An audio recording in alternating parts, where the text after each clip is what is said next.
ketika Nabi Muhammad SAW mengkader di pusat yang bernama masjid. Bahkan Nabi dalam hijrahnya pun dalam perjalanannya ngebikin masjid. Sampai kemudian di Madinah perintah pertamanya, biarkan untaku, jangan halangi untaku sampai untaku itu diam, sesungguhnya dia menerima wahyu. Ketika dia diam, aku ingin jadikan tanah tempat untaku berhenti ini sebagai masjid. Kenapa? Karena pusat spirit kita, kekuatan kita itu adalah masjid. Sebab apa? Kekuatan kita itu adalah Allah Subhanahu wa Ta'ala, dan Allah itu tempatnya Allah adalah Baitullah, ya masjid ini. Semakin antum jauh daripada masjid, semakin lemah kekuatan kaum muslimin. Semakin dekat kaum muslimin dengan masjid, semakin kuat dan tidak tertandingilah kita. Maka heran saya ketika orang muslim takmir mengurus masjid, tapi ada tulisannya dilarang tidur-tiduran di masjid, dilarang makan di masjid, dilarang berisik di masjid. Lah, salah.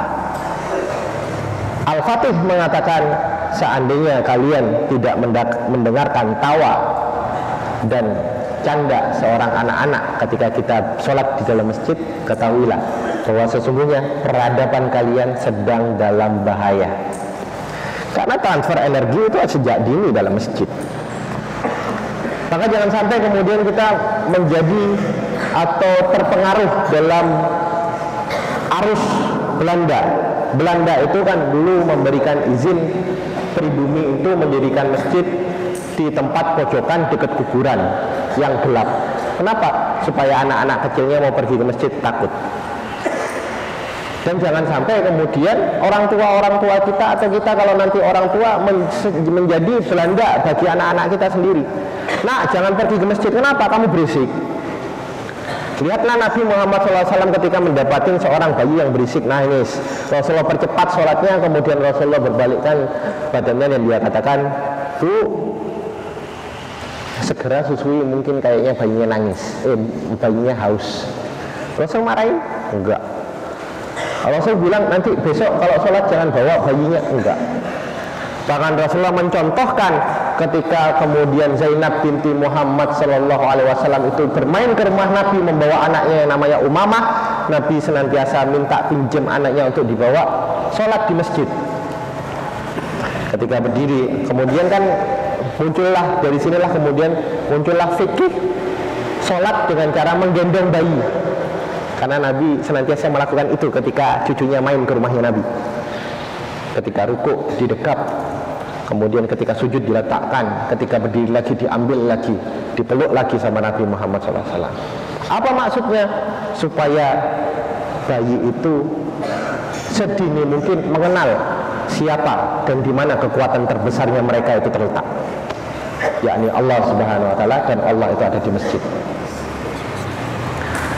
Maka lihatlah Nabi Muhammad SAW dengan sikapnya kepada seorang balita yang menjadikan Nabi Muhammad SAW itu punggungnya dinaikin sama dia ketika memimpin sholat jamaah. Ketika sujud, siapa? Hasan dinaikin Nabi, sehingga Nabi itu memimpin sholatnya lama banget sujudnya, sampai sahabat itu berkomentar, aku mengira Rasulullah Muhammad itu wafat dalam keadaan sujud. Kebayang nggak? Lama banget sikut-sikutan, orang tangi-tangi,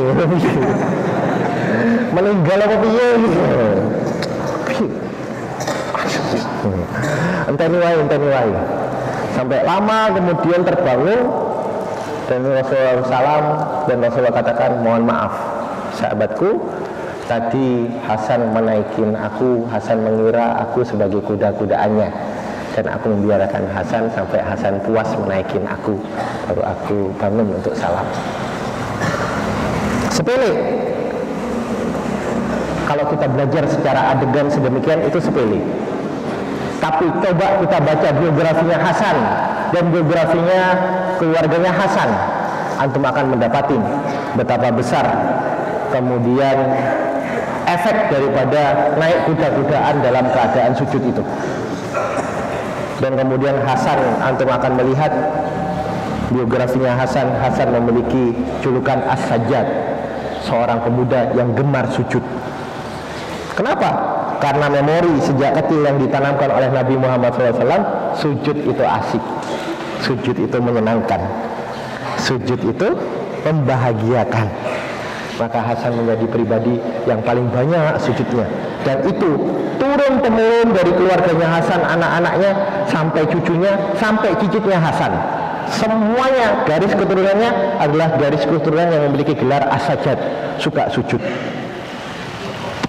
Oh no. Gitulah kita mendidik orang-orang di masjid.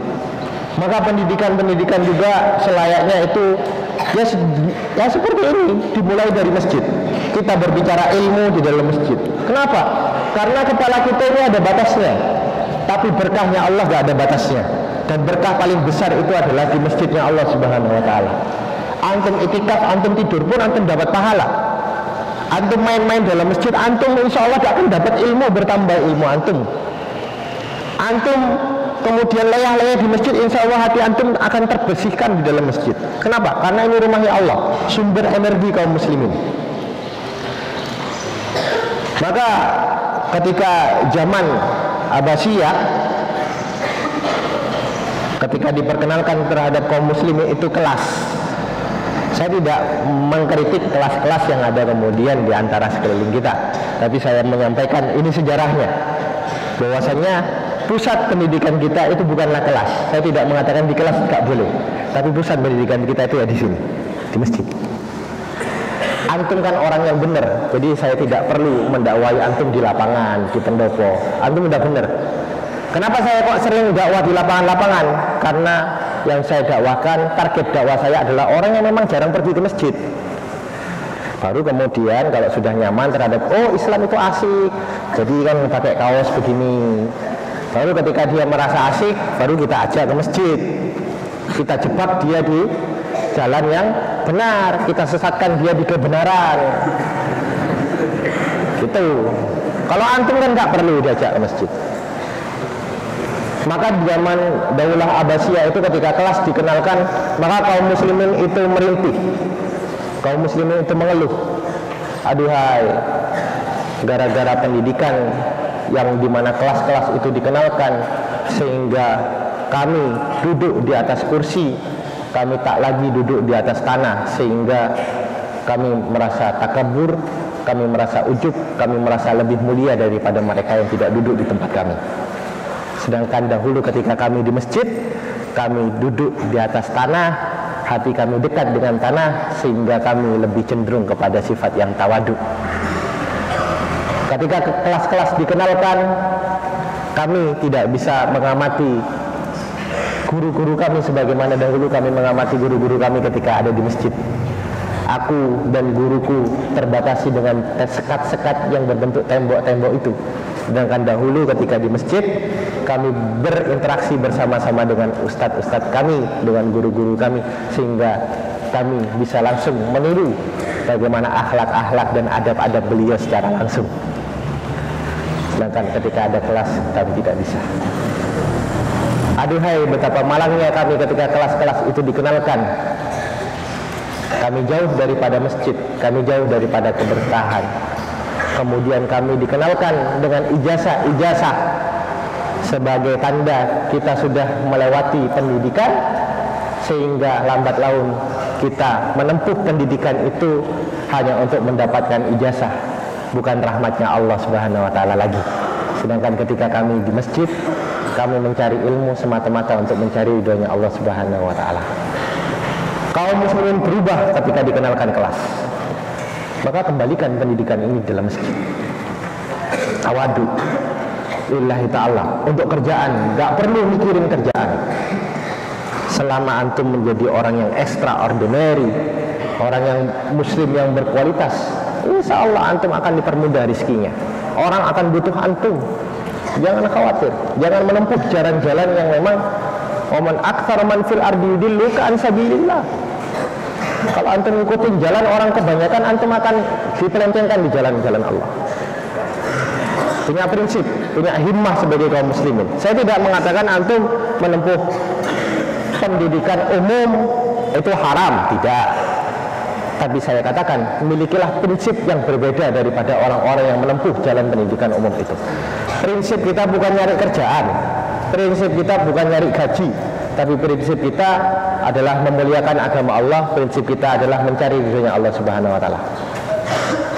Dan itulah yang kemudian saya tempuh ketika saya menjalani pendidikan. Saya berpendidikan sebagai anak kampus yang kuliahnya di ISI, Institut Seni Indonesia.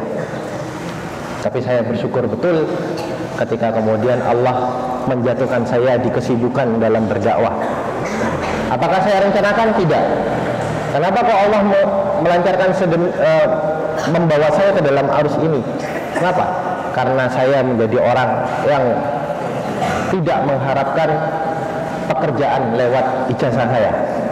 Tapi saya berdoa kepada Allah, ya Allah, sibukkanlah saya dalam penegakan agamamu, dan sibukkanlah saya dalam mencari ilmu agamamu, namun luaskanlah rezeki saya sebab kemuliaanmu. Maka Allah berikan itu. Hal yang mudah untuk diberikan kepada Allah. Ini prinsip yang harus dimiliki. Terakhir saya ingin cerita kepada antum.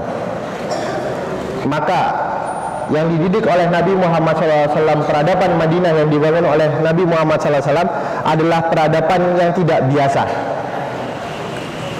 Peradaban yang tidak biasa apa? Peradaban Madinah itu menjadi mercusuar dunia sebab antum bertanya ilmu apa, Madinah punya ahlinya. Maka jangan harap Islam itu akan tegak lewat ilmu Al-Quran kita saja. Tidak. Lewat ilmu tilawah kita saja, lewat tahsin kita, lewat hadis, bahasa Arab kita, tidak.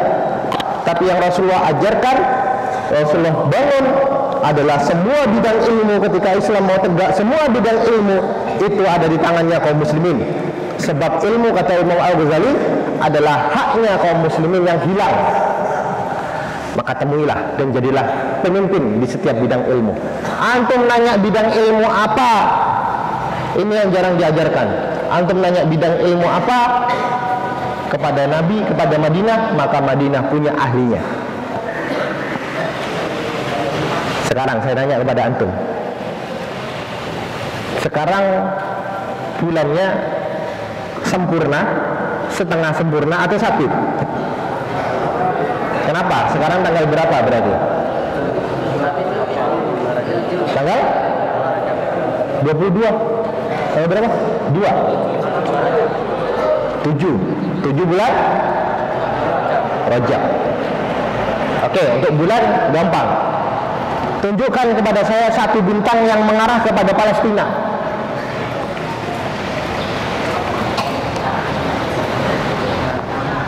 Ayo.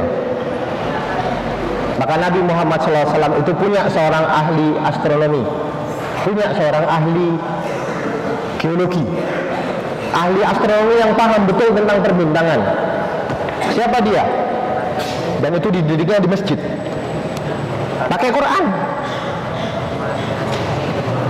Kan inna Allah yarfa'u bihadzal kitabi aqwama wa yad'u bihi akharin. Yang menjadi naik dan turunnya sebuah kualitas, sebuah peradaban kaum itu tergantung dengan Qurannya. Antum belajar Quran, antum akan menjadi pimpinan syayid di setiap ilmu. Maka itulah yang dilakukan oleh Nabi. Maka Nabi punya ahli astronominya. Siapa? Bukan Al-Khawarizmi, sahabat. Al-Khawarizmi semakin lama itu khairun nasi qarni tsumma alladhina yalunahum tsumma alladhina yalunahum. Semakin lama kualitasnya semakin menurun. Al-Khawarizmi tidak lebih hebat daripada sahabatnya Nabi yang ini.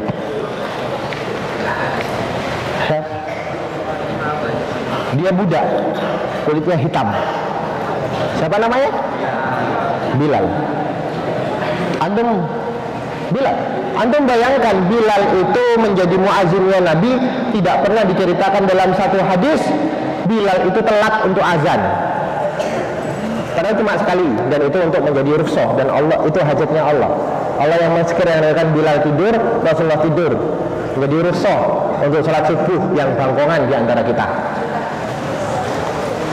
Tapi kalau mau dibiarkan Bilal nggak pernah telat. Keren nggak? Keren banget. Kenapa? Zaman itu nggak ada jam digital, mas. Oh, 5 menit lagi adzan. Zaman itu jam Bilal nggak punya jam. Zaman itu langit bisa mendung banget, bisa terang banget, dan Bilal senantiasa tepat waktu untuk azan. Sebab apa? Bilal tahu betul tentang ilmu langit. Bilal yang kemudian menjadi muazzinnya Rasulullah. Dia yang menjadi penuntun jalannya Nabi, membawakan untanya Nabi. Nanti kan ada di hadis ketika masuk surga, seorang imam akan dituntun untanya oleh muazzinnya. Itulah perannya Bilal terhadap Nabi, menuntun untanya Nabi ketika berpergian.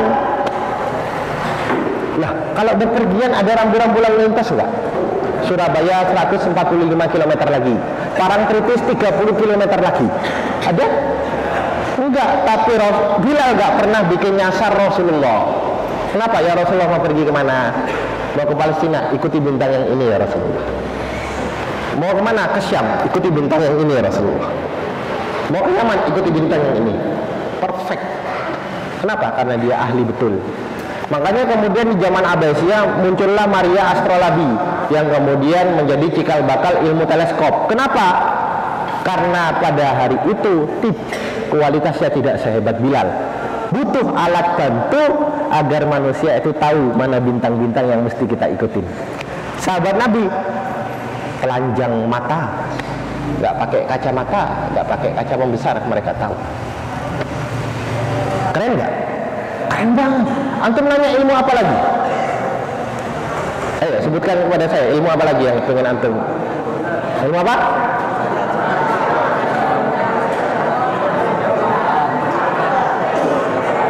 Apa? Sejarah misalkan. Ilmu sejarah. Sosiologi, antropologi, psikologi, lengkap dalam satu sosok. Siapa orang yang pertama Rasulullah kejar keislamannya? Siapa dia? Abu Bakar. Abu Bakar, bukan Umar.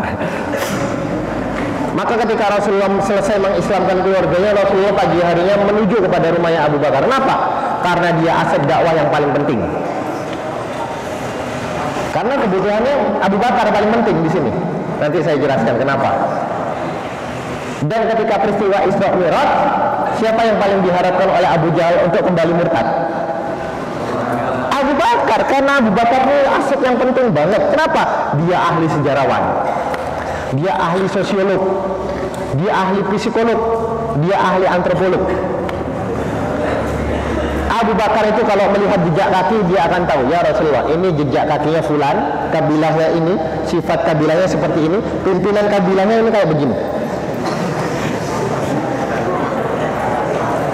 Itu Abu Bakar. Maka jangan cuma baca biografi, ya antum kan santri, dalami itu biografi. Kenapa Abu Bakar? Karena kebutuhan utama Nabi itu yang dimiliki sama Abu Bakar. Selain Abu Bakar memang sahabatnya Nabi sejak kecil. Abu Bakar kalau lihat kotoran unta, dia akan tahu ini kotoran unta kabilah ini ya Nabi. Kalau mau mendakwai kabilah ini, jalannya ke sini ya Rasulullah. Pimpinannya namanya Fulan, tapi ya Rasulullah, Fulan ini gak didengerin sama umatnya. Yang didengerin sesungguhnya ini Fulan yang ini. Itu Abu Bakar yang menjadi manajernya Nabi Muhammad SAW. Ibaratkan kalau sepak bola, Rasulullah itu Subasa, misakinya Abu Bakar. Ngasih umpan, itu Abu Bakar.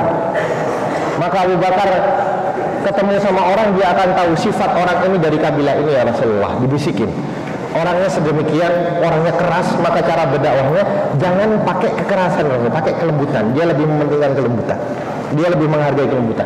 Kadang-kadang ada juga ya Rasulullah, kalau mau dakwain orang ini pakai agak sedikit ngegas ya Rasulullah. Digas orang ini orang ini susah ngerti ya Rasulullah, digas aja. Itu Abu Bakar.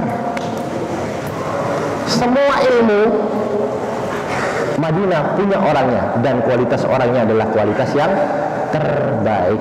Mudah-mudahan antum sekalian bisa menjadi orang yang extraordinary, orang yang nggak biasa, sehingga Islam ini bisa berjaya lewat tangannya antum.